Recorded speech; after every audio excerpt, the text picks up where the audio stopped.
Recent studies in Britain suggest the country's most rapidly growing demographic is Muslim, and the trend's stirring trouble with native Brits, who say their government is simply too scared to face the problems caused by the obvious immigration boom. And so we sent one of our correspondents to investigate, that of RT's Polly Boyker.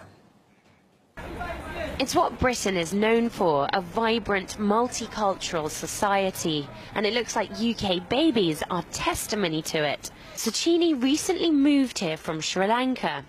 I'm very happy. My children are born here, very happy. Zara has 3 children.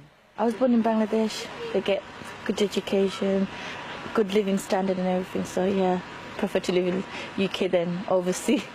London has got so ethnically diverse that white Britons are now a minority here, as well as in 3 other British cities. Between the years of 2001 and 2011, nearly 4 million immigrants came to the UK as part of an immigration boom under the former Labour government. At the time, Westminster said that Britain needed working migrants to propel the economy.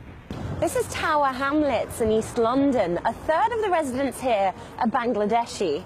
In fact, they outnumber the white Brits in this area by 2,000 people. Sociologists say that they're baffled at just how quickly the number of indigenous Brits has diminished over the past decade.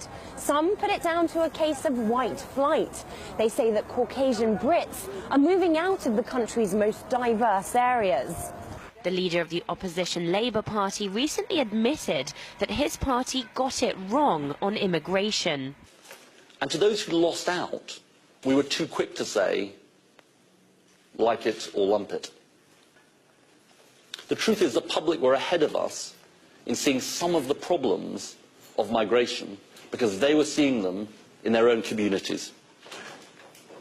And they were ahead of us in seeing the costs of migration as a whole.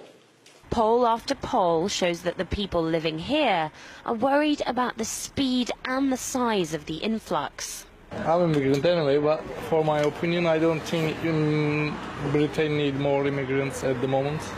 I think there are a lot of immigrants already here.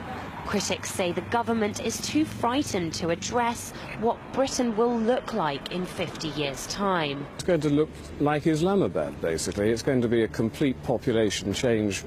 The indigenous population is shrinking anyway. The younger generation, the younger Muslim generation, is becoming increasingly radicalized.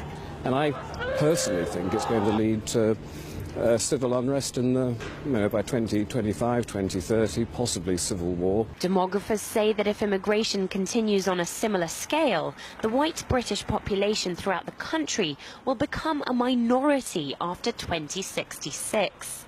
But with less than half of Londoners already describing themselves as white British, some say that a quiet and irreversible revolution has already taken place in Britain. Polly Boyko, RT, East London.